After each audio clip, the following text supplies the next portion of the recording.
Bismillahirrahmanirrahim. Qala al-muallif rahimahullahu ta'ala wa nafa'ana bi barakati ulumihi fid dharain amin amin ya rabbal alamin. Bismillahirrahmanirrahim. Wa qala sallallahu alaihi wasallam, dan telah bersabda siapa Rasulullah sallallahu alaihi wasallam, asyaddul a'mali, bermula lebih bangetnya amal, lebih susahnya amal,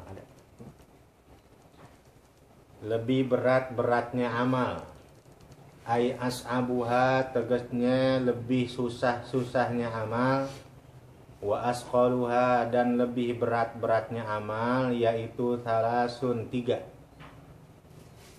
Zikrullahi ta'ala, yang pertama ya, boleh jadi badal, boleh jadi khobar mubtada mahjub begitu ya. Zikrullahi ta'ala yang pertama berarti jadi badal. Kalau yaitu berarti jadi khobar mubtada wahia begitu ya.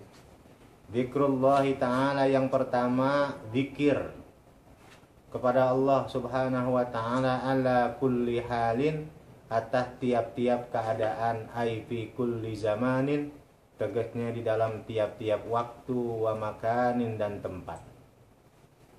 Wa muwasatul akhi, ai muawanatuhu min malika, dan yang kedua menolong saudara, ai muawanatuhu, tegasnya menolong saudara, min malika, dari hartamu. Wa insaful faqiri, atau wansaful faqiril ba'isi min nafsika, dan menjadikan dirimu pembantu atau melayani orang-orang fakir, al-ba'isi, yang membutuhkan, min nafsika, dari dirimu.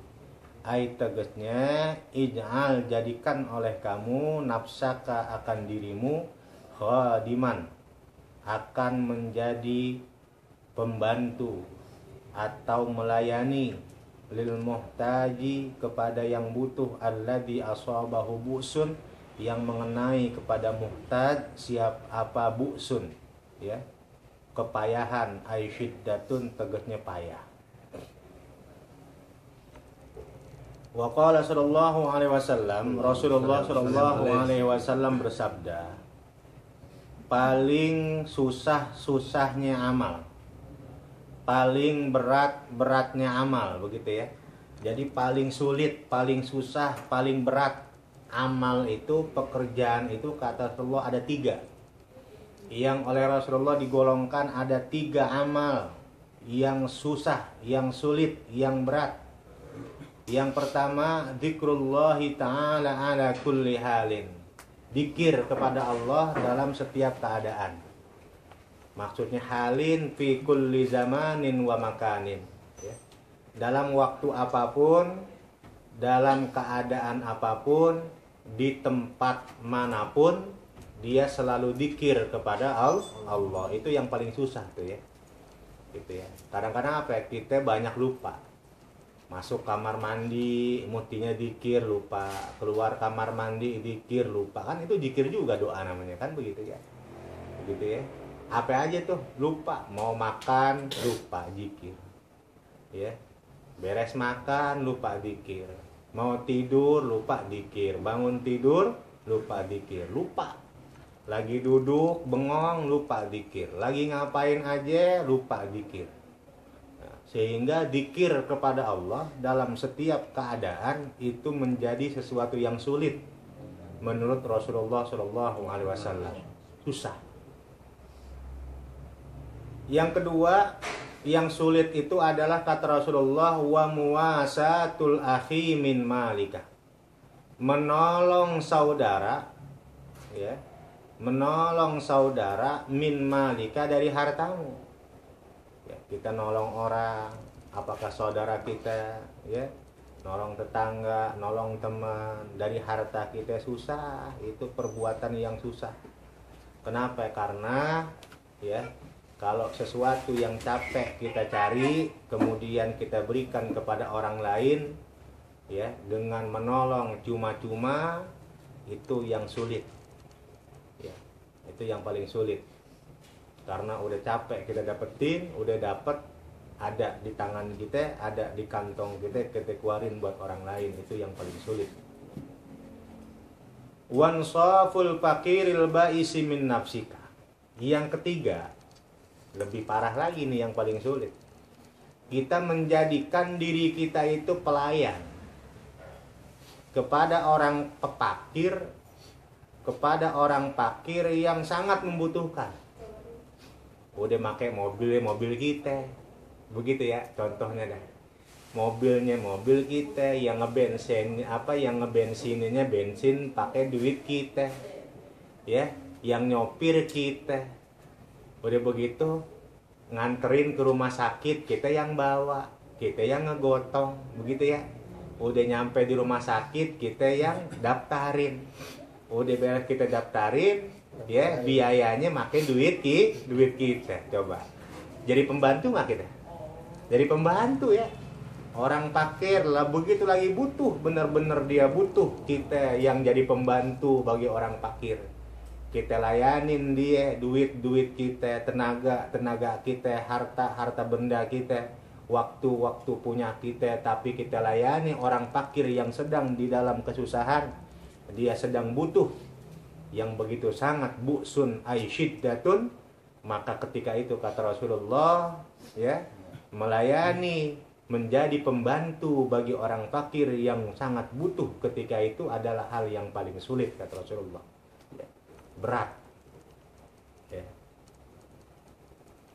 Berat tuh ya, udah segala-galanya tuh, Cit.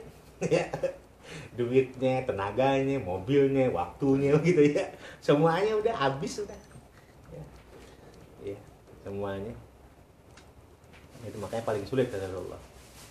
Nah, ini selanjutnya nih penting nih. Wa qala sallallahu alaihi wasallam, dan telah bersabda siapa Rasulullah sallallahu alaihi wasallam, alamatu hubbillahi hubbu dzikrillahi.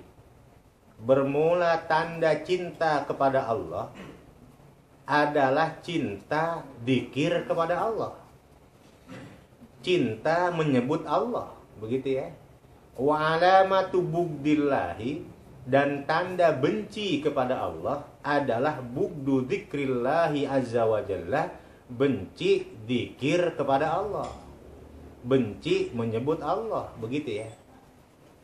Tuh, begitu tandanya. Nah, tandanya orang yang cinta kepada Allah, dia cinta dzikir kepada Allah. Apa sih dzikir? Dzikir itu menyebut Allah, banyak menyebut Allah, sehingga pantas kata para alim ulama mengatakan, ya, orang yang cinta itu adalah man ahabba syai'an, orang yang cinta kepada sesuatu, kathura dzikruhu, maka dia akan banyak menyebut sesuatu tersebut, begitu ya. Kalau kita cinta kepada markonah, maka setiap waktu, setiap menit, setiap detik, lagi ngapain pun selalu ingat markonah, begitu ya. Lagi makan ingat markonah, lagi tidur markonah, begitu ya. Mandi markonah, segala macamnya ingat markonah. Sama. Kenapa dia ingat kepada markonah? Karena cinta kepada markonah. Sama. Kalau kita cinta kepada Allah, tandanya orang yang mengatakan cinta kepada Allah adalah yang banyak dzikir kepada Allah, yang banyak menyebut Allah. Dan tandanya orang yang benci kepada Allah, benci dzikir kepada Allah. Ogah tuh. Kayaknya ngegerakin lidah buat dzikir tuh ogah. Mahal, berat, sulit, ya. Nggak mau dia dzikir kepada Allah. Ngapain dzikir? Apain lah dzikir, yang penting gue mah udah beres dah, ya.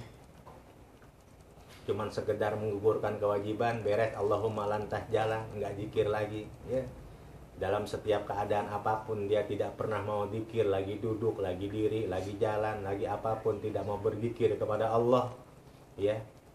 Bisa-bisa itu menjadi tanda dia benci kepada Allah, begitu ya. Oleh karena itu kita jangan berhenti dzikir.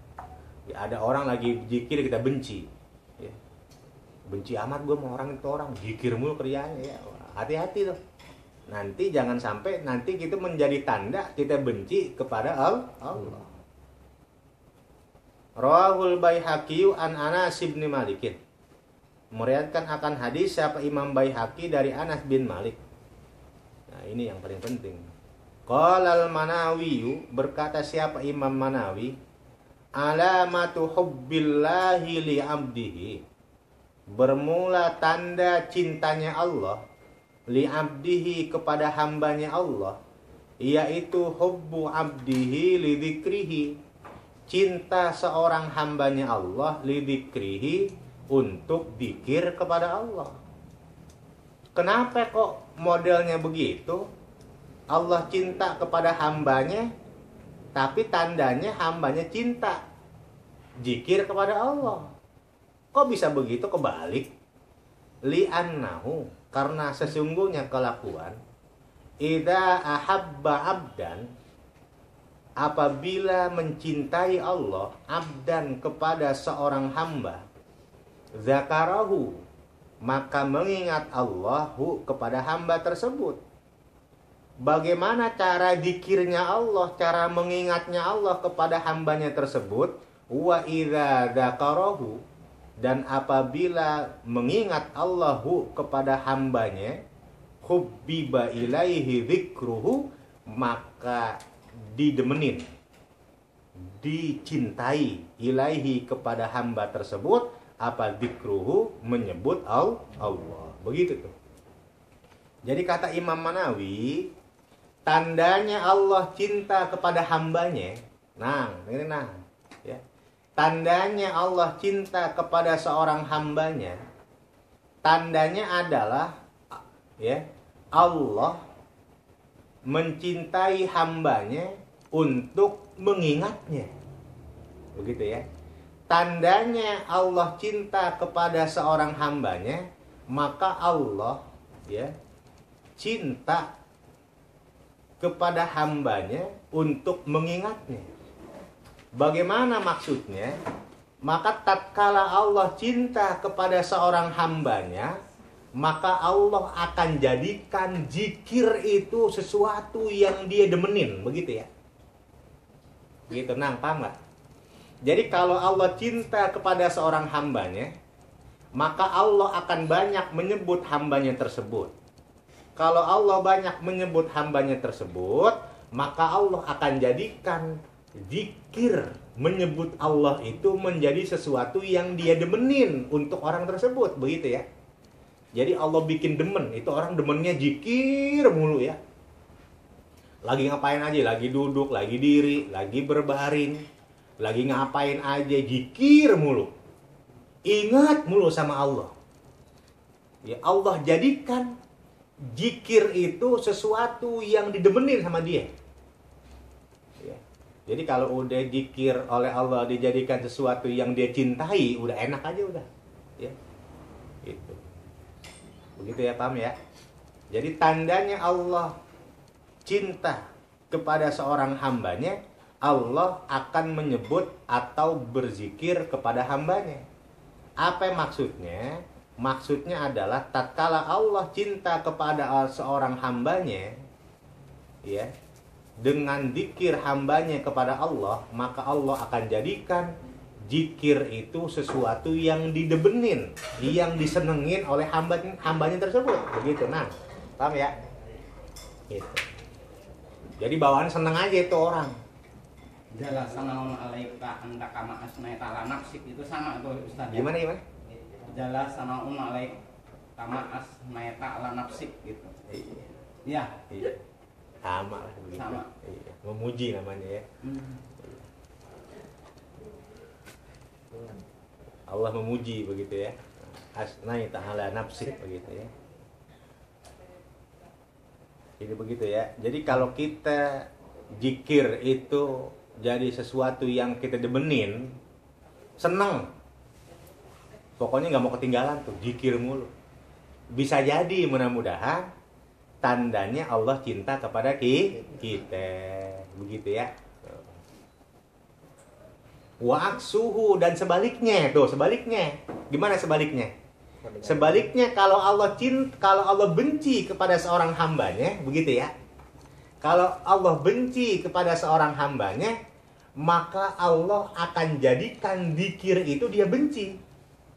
Jadi Allah jadikan zikir itu sesuatu yang dia benci, begitu. Gitu ya.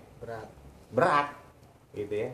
Jadi kalau Allah benci kepada seorang hambanya, wa aksuhu, sebaliknya, kalau Allah benci kepada seorang hambanya, Allah akan jadikan zikir itu sesuatu yang dia benci. Gitu. Allah jadiin zikir jadi sesuatu yang buat orang tersebut dia benci. Sebuah momok, begitu ya. Sebuah momok, sesuatu yang dibenci bener. Nah, gitu. Wa aksuhu, itu maksudnya sebaliknya. Wa qala sallallahu alaihi wasallam, dan telah bersabda siapa Rasulullah sallallahu alaihi wasallam, hikayatan anillahi ta'ala, halnya menceritakan dari Allah subhanahu wa ta'ala, namanya hadis qudsi. Ana, bermula aku, ma'a abdi, beserta hambaku, ai bi'ilmi, tegasnya dengan ilmuku, idza dzakaroni, apabila menyebut ini hamba ni kepada aku. Wa fi riwayatin, dalam sebuah riwayat, ma dzakaroni, selagi zikir ini hamba ni kepada aku. Wa taharrakat bi syafatahu, dan bergerak bi dengan sebab aku, apa syafatahu, kedua bibirnya orang tersebut. Gitu ya. Jadi kata Allah Subhanahu wa taala dalam hadis qudsinya, Allah Subhanahu wa taala berfirman, ana ma'a abdi, aku berserta hambaku dengan ilmuku. Kepada hamba yang mana? Idza dzakaroni, apabila dia berzikir kepadaku, wa taharrakat bi syafatahu, dan menggerakkan kedua bibirnya dengan sebab aku, kata Allah. Jadi bibir kita bergerak itu karena Allah. Zikir kepada Allah. Bibir kita bergerak karena kita ingat Allah. Zikir terus ya bibirnya ya. Gitu ya. Untuk mubtadi'us suluk, bagi orang yang baru memulai suluk di dalam ilmu tasawuf, ini lebih bagus cara begini. Maksudnya bagaimana bagus? Cara taharrakat bi syafatahu, dia menggerakkan kedua bibirnya. Ini bagi orang yang baru memulai di dalam masalikut tasawuf, ini bagus. Gitu ya. Tapi bagi orang yang sudah berjalan di dalam masalikut tasawuf, ya, lebih mendalam, dia lebih naik tingkatannya, maka udah dia nggak butuh kepada menggerakkan kedua bibir. Kenapa? Yang dia pakai adalah dzikrul khamil. Yang dia pakai adalah dzikrul khamil, atau disebut dengan dzikrul khafi, atau yang disebut dengan dzikrul qalbi. Begitu ya. Karena perbandingannya 70 kali lipat, begitu ya. Gitu. Kalau kita zikir subhanallah di mulut bergerak bibir kita, satu pahalanya. Tapi kalau dalam hati pahalanya 70. Sab'ina di'fan. Qala Ibnu Hajar Al-Asqalani, telah berkata siapa Al-Imam Ibnu Hajar Al-Asqalani fi Bulughil Marami, dalam kitab Bulughil Maram, akhrajahu Ibnu Majahin, mengeluarkan akan hadis siapa Imam Ibnu Majah, wa sahhahahu Ibnu Hibbana, dan mensahihkan siapa Imam Ibnu Hibban, wa dzakarahul Bukhari, dan menyebut akan ini hadis siapa Imam Bukhari ta'liqan, halnya menggantungkan, wal mu'allaku, dan yang digantung yaitu mahudifa, sesuatu yang dibuang, ini sesuatu min awwali isnadihi, daripada awal sanadnya ini hadis. Qala al-Hakim, berkata siapa Imam Hakim, hada, bermula ini hadis, wa ma asbahahu, dan sesuatu yang menyerupai sesuatu tersebut, hu, akan ini hadis, minal ahadisi, daripada hadis-hadis, bi dzikrin, di dalam dzikir, an yaqzatin, daripada keadaan sadar. Dzikir dalam keadaan sadar, la an goflatin, tidak dzikir dalam keadaan lalai. Ya. Jadi ya, kata Imam Hakim, wa taharrakat bi syafatahu, dia menggerakkan kedua bibirnya, menandakan dia zikir dalam keadaan sadar. Ya. Ada gitu orang zikir dalam keadaan nggak sadar, bibirnya bergerak, ada ya, ada. Ya contoh dah, kalau ente malam-malam ya ambil air wudhu, duduk zikir ya, tahu-tahu zikir ya, kadang-kadang pala mengelentuk turun ke bawah, bibir mah komat kamit, orangnya tidur ya, orangnya tidur, bibirnya mah dikir ya, baca waqiah nyambungnya ke yasin. Begitu bangun aku ke yasin ya, iya. Allahumma sholli sholatan kamilatan, baca salat kamilah, nyambungnya ke salawat mana gitu ya. Ya. Selawat ya, tunji nyambungnya ya, begitu ya. Banyak kayak begitu ya. Bacanya yasin nyambung ke waqiah. Gitu. Nah, maksudnya an yakzatin la an ghaflatin. Li'anna dzalika, karena sesungguhnya demikian itu, ini hadis wa taharrakat bi syafatahu wa haqiqatu dzikri, yaitu hakikat dzikir. Fayakunu, maka ada ini dzikir bihaitsu la yabqa, sekiranya tidak tersisa alaihi daripada orang tersebut, ma'a dzikrihi, beserta dzikirnya orang tersebut, bidzalikal waqti, di dalam waktu tersebut, apa dzikru nafsihi, menyebut dirinya orang tersebut, wala dzikru mahlukin, dan tidak menyebut makhluk. Padzalika dzikru, maka bermula dzikir tersebut, yaitu huwa as-safi, yang bersih, li'annahu, karena sesungguhnya zikir yang bersih yaitu qalbun wahidun, satu hati ya. Jadi kalau orang zikir fi yaqzah, di dalam keadaan sadar, kemudian wa taharrakat bi syafatahu, bibirnya bergerak ya. Kenapa disebut dengan dzikrus shafi, dengan zikir yang murni?